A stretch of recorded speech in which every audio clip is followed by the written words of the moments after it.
The Minister responsible for Environment, Science, Technology and Innovation is our guest. And among other things, he will be speaking to 4 major issues. The first is that Cabinet has given approval for an increase in the allocation of funding for science and technology in the Republic of Ghana. It's a significant development that would ensure that resource allocation to this whole sector improves. And the Minister will explain where we are moving from, where we are moving towards, and the kind of impact that we'll get from that. The second is that we are nearing completion on a plastic management policy and implementation plan. A plastic management policy and implementation plan. Occasionally we hear the conversations that, so when is Ghana banning plastics? When is Ghana banning plastics? Will we or will we not? We are nearing completion of work on a plastic management policy and an implementation plan. And again, the Minister will provide us with details of that. The third item is that the Ministry of Environment, Science, Technology and Innovation is also rehabilitating 10 dams in the northern parts of Ghana as part of their contribution to alleviate the region's vulnerability to climate change. So about 10 earth dams, or 10 dams as we call them, in northern Ghana. Again, the Minister will provide details of that. And finally, the Ministry is working on the establishment of an e-waste recycling facility at Agbogloshi. The famous Agbogloshi e-waste dumping site that we have spoken about severally has some answers on the horizon as the Ministry works to establish the e-waste recycling facility at Agbogloshi. These are 4 of the major issues that the Honourable Minister will be speaking to. Distinguished ladies and gentlemen, the press, and those of you watching us from homes, I thank you for inviting me to your home this morning. I thank the President for giving me the opportunity to serve this great nation of ours in my capacity as the Minister responsible for Environment, Science, Technology and Innovation. It's an honor to serve this nation. On the 4th of December 2017, His Excellency the President gave a hint as to what he meant by the phrase Ghana Beyond Aid. As a leader of this great nation, he said it was his duty and responsibility to charter a path which is about how we can develop our nation ourselves. Ghana Beyond Aid, from today's standpoint, is a process that will make this nation increasingly less dependent on foreign capital, influence, and technology. The success of true leadership, as the President said, is not so much the provision of roads and what we call development projects, but how you can train and lead the people to lead independent lives so that we as Ghanaians can clothe, shelter, feed, and heal ourselves with our own means, and also design processes, produce tools, equipment, spare parts, and machines we require for our daily living and also for wealth creation. The poverty gap is a technology gap, and the categorization of nations into developed and developing is based on their technical competence. And that's where we are. In the years ahead, the President said, the principal thrust of national development policy is to ensure that science technology and innovation drive all sectors of the economy. In order to achieve these objectives, sectoral policies, programs, and strategies will be implemented on the basis of the overall science and technology policy.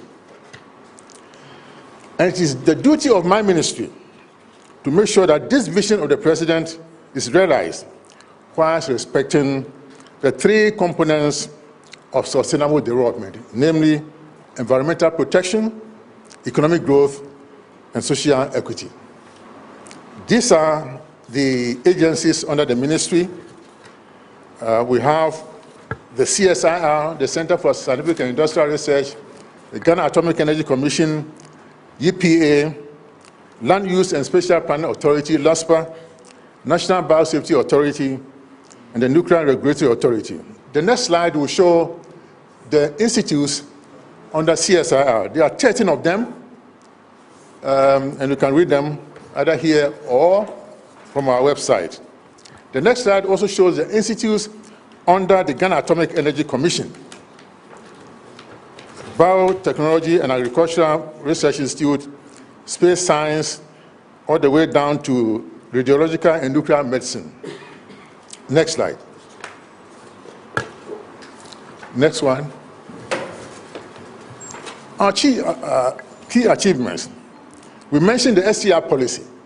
You know, for any nation to develop, you need a policy that will guide you, and its implementation plan.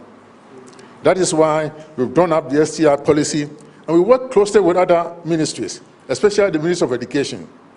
And that is why, as the minister said, the government, the cabinet has approved what the president suggested, that the R&D fund, research and development fund, should be increased from 0.25% to 1%. And that's a monumental increase. If that is achieved, it will be the only African country with 1% of GDP dedicated to research and development. Even in South Africa, it's about 0.75. And with that, we think that if that money is available to research institutions and universities, both in the private and public sectors, we'll be getting somewhere. So this is a clear indication that the president means what he says, that he's going to put science and technology and innovation at the center of his development policy. One policy initiative that we have done is the National Space Policy. And this is focused on the utilization of space technology for national development. And so far, a lot of things have happened in Ghana. First of all, we have the Radio Astronomy Telescope in Kuntunsi, where Ghana became the first African nation to convert its communication satellite into a radio astronomy telescope, so that with that, we'll be able to study space and see how planets are formed, how they die, and how space works. Apart from that, we are going to install a ground station that will allow us to do Earth observation. There'll be a MESA, which is more or less an atomic clock that will give you exact time, so that we can measure the time it takes for signals from outer space to reach us here. We'll have a weather station and a seismic station where earthquakes and so on can be well monitored. And this is being done in conjunction or in cooperation with the Ministry of Communication that is responsible for weather in Ghana. Next slide. The plastic policy. I mean, a lot of you are very much interested in how we are going to manage plastics. 2 years ago, or maybe a year and a half ago, we were under pressure to ban plastics in Ghana because certain countries in Africa have banned plastics, so we should do the same. We think that we should be very careful in the way we do that, because if you ban something and you're not able to monitor and police it, what do? So we have drafted a very important plastic policy which is not cast in iron. The policy has two components. We have a resource recovery secretariat, a secretariat that will be manned by people from my ministry, from sanitation, from local government, from the private sector, from plastic manufacturers, and those who use plastic. And they will make sure that at every particular time, the policy will be monitored and steps taken. To make this possible, you need resources. And the government has now set up the plastic levy, and the bank account has been opened at the Bank of Ghana. And these levies, people who import plastics will have to pay some small levy which will be deposited in this account. And that money will be utilized in doing a lot of things that we want to do, plastic recycling and so on. But in managing plastics, we think that a wholesale ban will not be in the interest of Ghana, because plastics are used everywhere, in the hospitals, in the homes, in industry, in agriculture, and so on.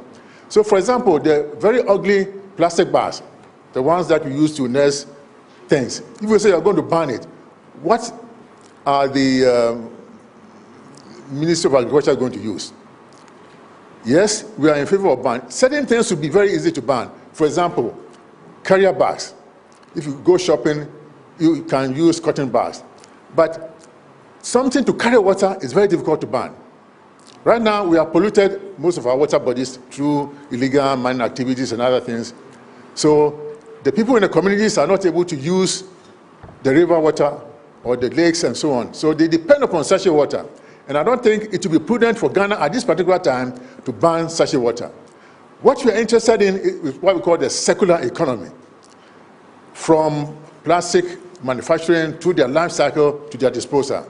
The problem is that plastics are not bad, but its management is problematic. And therefore, we should learn how to manage the plastic in its life cycle. When we do that, it will be a good thing for us. We'll be able to create jobs, create employment, and also clean our environment. So the policy is this way. We are going to do segregation at source, collect the plastics, and then take them to recycling centers. And now we have a lot of companies, private ones, that are engaged in recycling. The big ones, you know, Zoomlion, there are smaller ones, Nerplast, that is converting plastics into pavement stones. And if we go to our ministry, our driveway is made up from plastic waste mixed with sand. We are also going to put up an experimental house in Kumasi using plastic waste made pavement stones made from blocks. Also, there are several Ghanaian companies that are turning plastics to fuel. There's a small company in Pokuase that is producing diesel and petrol from plastic waste. So these are all initiatives, and they are creating employment. So we may start by banning bigger things, plastic bags, things that we may not need, for example, chewing gum, plastic cutlery, straw, and so on. These are things that we can think through and ban. But certainly, we cannot ban plastic bags that are used in blood donation. We can't use plastic vein linings that are used in the hospitals and elsewhere.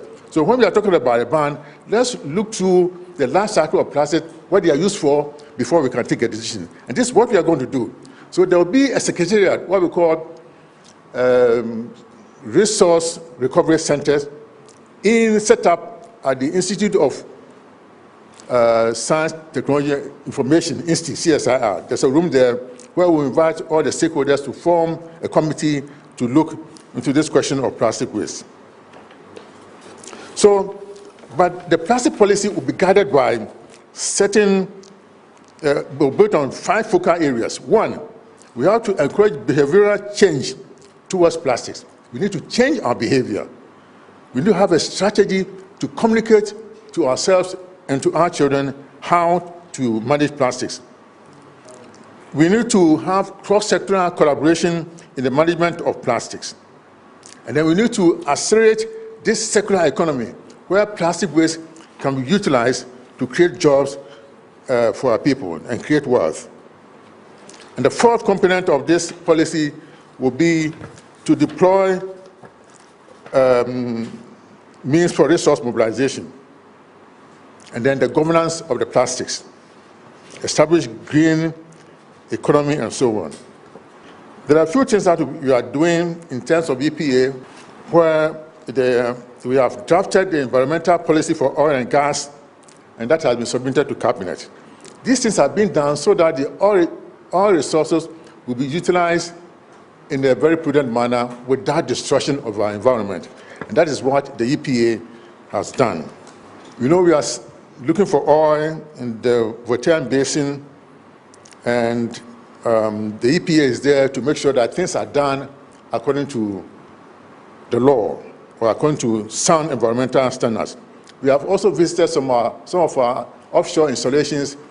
For example, the FPSO Kwame Nkrumah, FPSO John Agyekum Kufuor, where we are working on the oil to make sure that there will be no spillage, that the rules are kept, and that we get our oil without damage to our environment. Also, we have audited some of the oil companies, Tullow and so on, to make sure that they are doing their work well. We have worked on our national biodiversity policy to make sure. This is one thing that we have not had, a national biodiversity policy. Biodiversity is a sum total of all living things and the land that we have. And if we have a real policy, then you decide where you want to do what. If we had a potent policy, we will not be having this problem with Galamsey. If we have decided that we are not going to work in wetlands, we are not going to work in our forests, then that's the policy, a biodiversity policy, and we should obey. But because we did not have that, things have gone wrong. Now this policy is being drafted, and it's before cabinet, and we know that when we go through it, and we are disciplined, I think that we will not be having some of the Land Use and Special Planning Authority. Some of you may not know, this was what we call used to call town planning.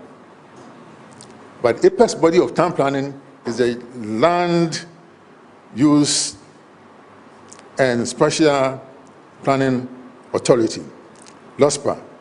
That was set up by Act 925 for 2016 with Mr. Lawrence Jakura as the CEO.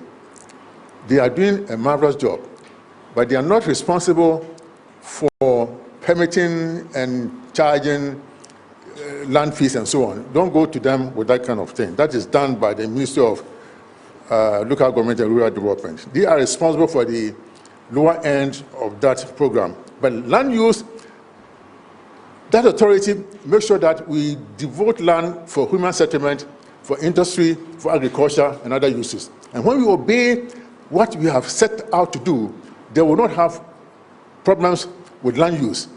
But most of the time, certain authorities flout the laws, and we have problems with land use. E-waste. Some of you know that we've done a lot of work on e-waste. The e-waste law was passed, and now Ghana has the authority to collect advanced eco-levy, and we have contacted SGS to do that. With that eco-levy, we are going to put up a modern recycling plant that will make sure that the e-waste is well taken care of. And already, Agbogbloshie is changing. And for those who do not want to know, Agbogbloshie is changing. And the next slide will show. On the left side, that was Agbogbloshie. There was a warehouse, a dilapidated warehouse, and in front of it was a swampy area full of mosquitoes and other bad things. And that area has been converted into a training center and a clinic, one you see in the middle. And next to it, where you have that pond, is now a football pitch for workers at Agbogbloshie.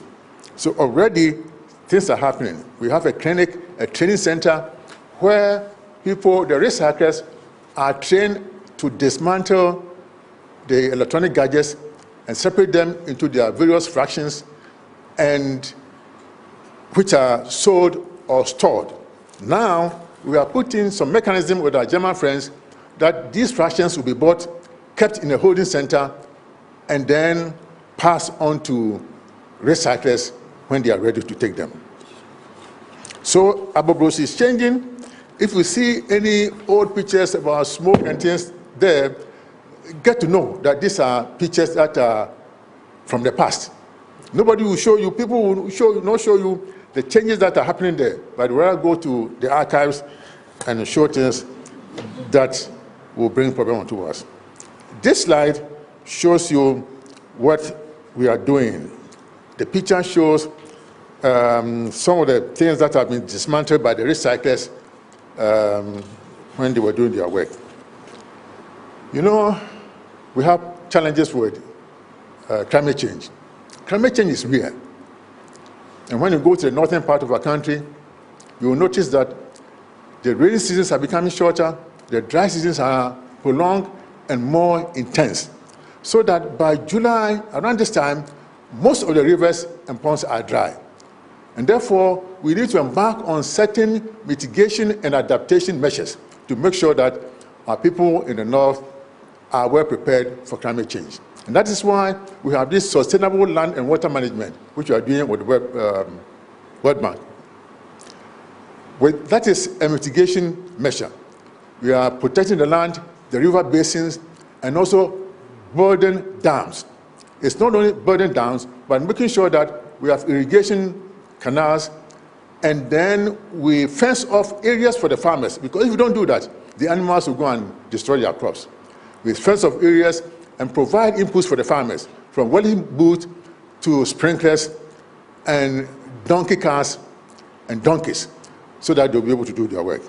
Not only that, we help the farmers in greening the environment.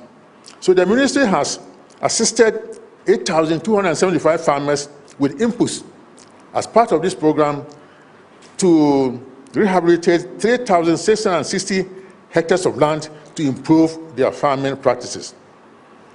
And you can see that there's a place called Yamariga in the Talensi district, where we can see what we are doing there, trying to reafforest the hills over there. So this is something that is very important to us. In that area, we have 6 community resource management areas, which we call the CREMA areas, covering 88 communities. And the farmers are helped to go into share production and beekeeping. It is very, very important to them. And I'll show you a picture later on. When the farmers accept the concept, they go through, and when you go there, they educate you as to what they are observing. For example, a lady came to me when I was there, said, "Professor, thank you for the beekeeping that you have empowered us to do, and thank you for the share processing plant. But what I have noticed is that because of the beekeeping, the share business is booming." The woman was trying to tell me that now they have bees to pollinate the share trees, and therefore they are having increasing yield of share trees.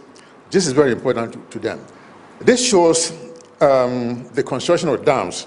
And we are working in the Upper West, Savannah, Northern, and Upper East District. I was there personally to commission the construction of these dams. When you go to Nadoli, an area called Takpo, Nandom, and then Sisala is Bugubele, that is the city of the Deputy Minister for Upper West Region, and Goli. In Savannah, in the Boli District, Kakiase, we are also doing a lot of work there, not only the dams, but also providing them with mechanized boreholes. In the Northern region, we are there, Upper East, Adaboya, Kasiase, and so on. So we provide these dams. Right now we are building 10, but 10 have been completed. So 20 of them will be completed, I think, within 2 months from now. This is to complement what the government is already doing through the Northern Development Authorities. Water is so important to them. If they are not able to do year-round farming, after the short rainy season, a lot of the women, especially the women, will migrate down to work as Kaye or to work in chop bars, especially the older ones in Ashanti and Brownhafo. And when they get there, there are also social problems. And when they go back, there are more problems. So it is very important that we carry on with this adaptation strategy. The next slide will show you what I was talking about, where we have completed share processing centers and the beekeeping, and they are complementing each other. The bees are pollinating the share, and the women don't struggle with roasting and grinding share not. So this all in an attempt to provide livelihood for our brothers and sisters in the North.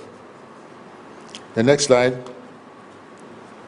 Mercy and UNIDO recently launched the Health and Pollution Action Plan. I mean, we all know the relationship between health and pollution. And EPA is very strong in this area, monitoring projects. Air quality, for example, effluent from factories. So last year, they went to about 5,500 companies, monitored what they were doing there, and half of them were not compliant. Let's say in the other half, maybe less than half were compliant, and the other half were not. So we need to abide by the standards set by the EPA. We also measure the air quality at various sites in Accra and Tema, and our results show that the particulate matter in the air is more than what the standard set by EPA. We also monitored effluent from a lot of industries, 150 of them, and then the turbidity in it was very high in most of them. We also monitored groundwater in certain residential areas, and some of them that were polluted were alerted. The owners were alerted to make sure that we don't drink polluted water. As I said earlier on, the president has put science and technology at the center of his development policy. And that is why he directed the establishment of the Presidential Advisory Council on Science and Technology. That is a council made up of 9 members who are supposed to provide the president with advice, timely, confidential advice on issues related to science and technology, how one can use science and technology to develop this nation. And this council is chaired by an eminent professor, Professor Edward Ayensu. They've had their first meeting, and I know that all these institutions, a lot of things are happening that will help in the development of this nation. Starting from free SHS, where children are now have access to quality education, a lot of children, and pretty soon there's this TVET, Technical Vocational Education and Training component of SHS education that's also going to train technical people, and then innovation centers are going to be set up in a lot of the regions. So when you have a trained workforce, then you can expect that in future there will be the backbone of your science, technology, and innovation policy. And our ministry also has plans to set up strategic technology centers. And these areas include agriculture and food processing. We need to develop local capacity to be able to build machines that will work for us and to also generate work for us. So agriculture and food processing, environment, waste management, and the circular economy, biofuels, green energy. As I said earlier on, we now have Ghanaians who have built their own plants that are able to convert plastic waste into diesel and petrol. And this diesel is being sold. I know that this particular company is selling the diesel and to small-scale miners, and that I'm not sure that I'm happy about that, but that's the way things are. They must earn their money, and I hope that these small-scale miners will not work illegally. Biofuels. We also concentrate on health and pharmaceuticals, ICT, artificial intelligence, robotics, that we started at the INSTI some time ago, and I'm very happy that Ghanaian children, these ladies from Manfi Methodist, and a lot of people around are into this robotics, and this will help us. And with others learning automation, this will be the beginning, so that at some point you will see the confluence of all these favorable factors that will boost industrial development in Ghana. We will also be concentrating on the mines and mineral processing, material science and physical meteorology, manufacturing, and so on. These things are very important. These are the things that will allow us to be masters of our natural resources. Because we tend to say that we have natural resources, but people, natural resources have no natural owners. So those who own the resources are those who have the technology, the power, the money, the resources to exploit those resources. And so if we have them physically in our country, then we need to develop the technical power to be able to convert these resources. We've put a high-performance computer at CSIR, INSTI. This is a supercomputer that is going to help us do many things. For example, modeling. We need to analyze data in such areas as health, environment, security, and so on. And this server, this supercomputer, we made available to all scientists, students, universities, both private and public.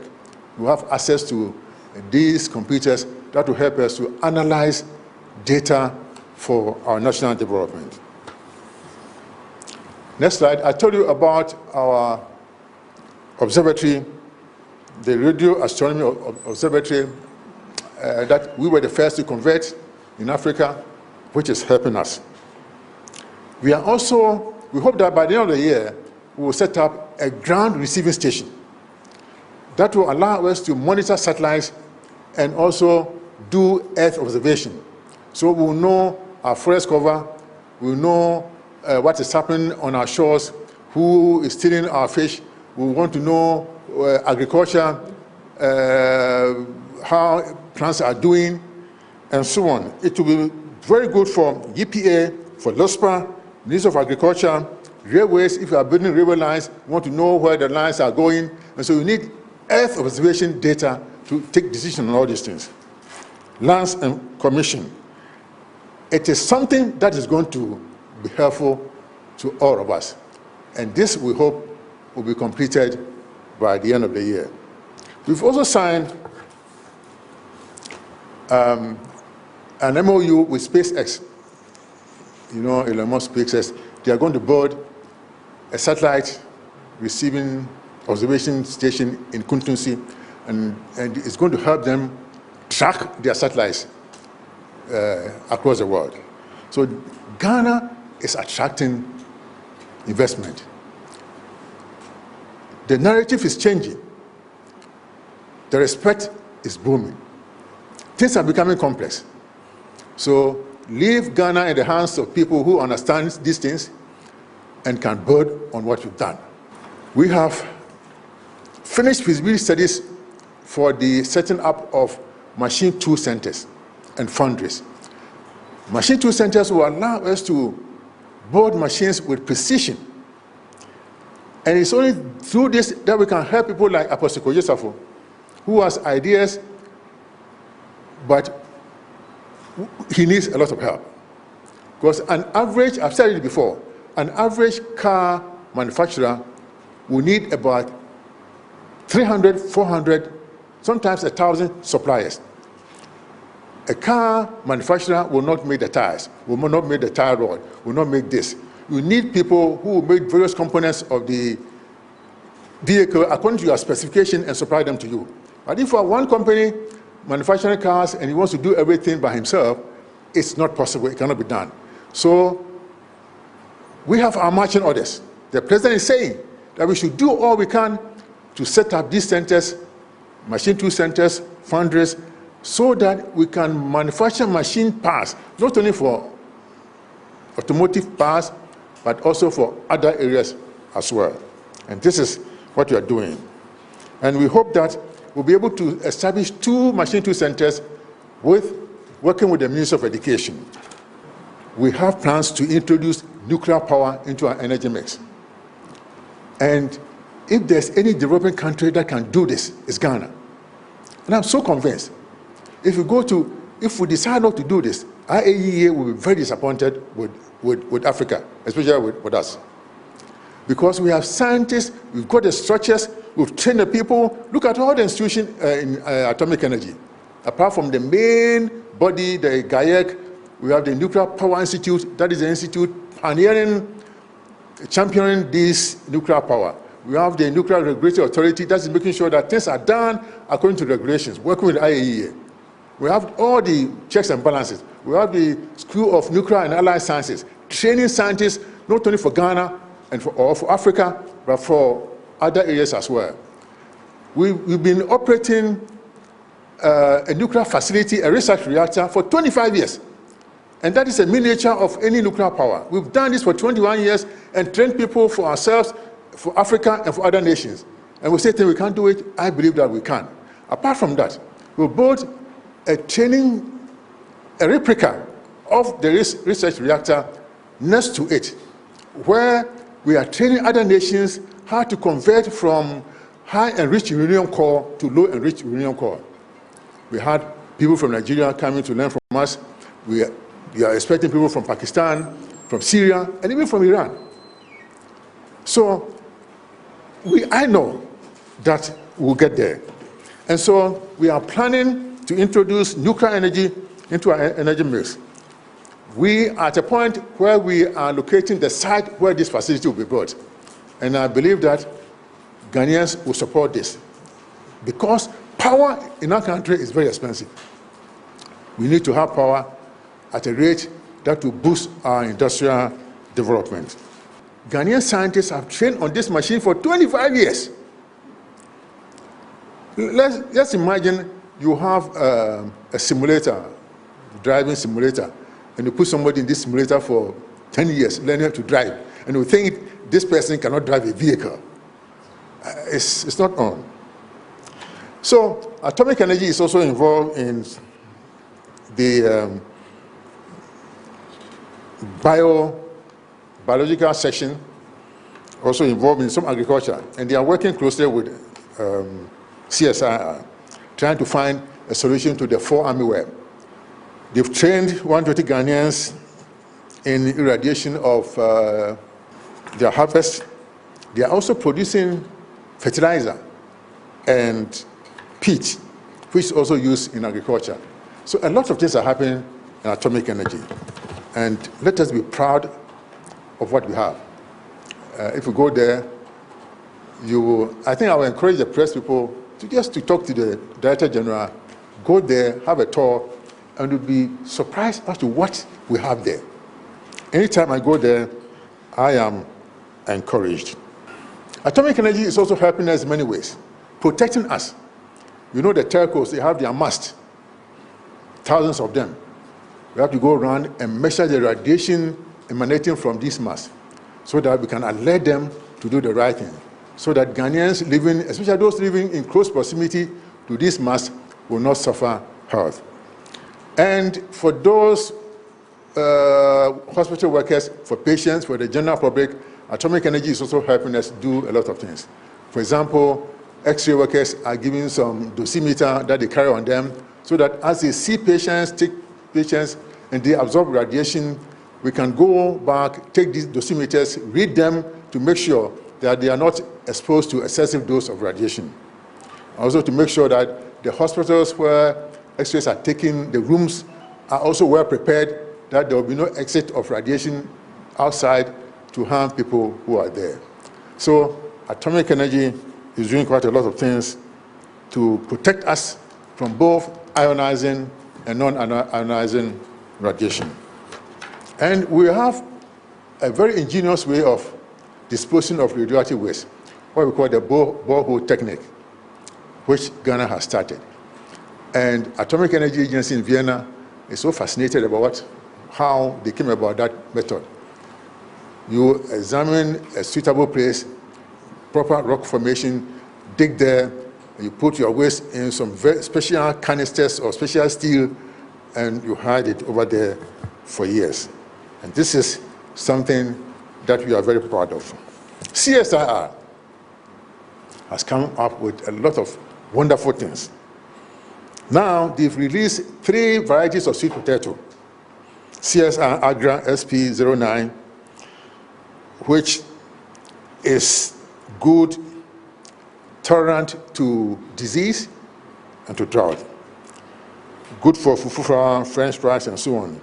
The second one that they have released is CSR Kofi Annan. So we need to patronize these things. If you go to them, you will get the planting material so that agriculture will go on. The third variety is SP13, which is also very good, resistant to disease, and has rich properties. They've also come out with varieties of soybean, high yielding, and which gives high quality milk. There's also the Aniji soybean, 3 of them. And these are all coming from SARI, the Savannah Agricultural Research Institute in the north. They are doing wonderful things. They've come out with also with groundnuts, several varieties, high yielding and tolerant to disease. The SARI North 1, 2, and 3. And one good thing that I have observed with CSR is that they've produced fertilizer that is crop specific for maize, for rice, and for soybean. Sometimes you think you are farming, you buy some fertilizer and apply it somewhere. But that crop may not need it, that soil may not need it. So we have this crop specific fertilizer. And they are inviting investors to come in, take what they have, propagate it, and then agriculture will be different. CSR is also involved in the Planting for Food and Jobs program, and One District, One Factory. I know that they are very active in propagating, multiplying seeds, for example, maize and soybean.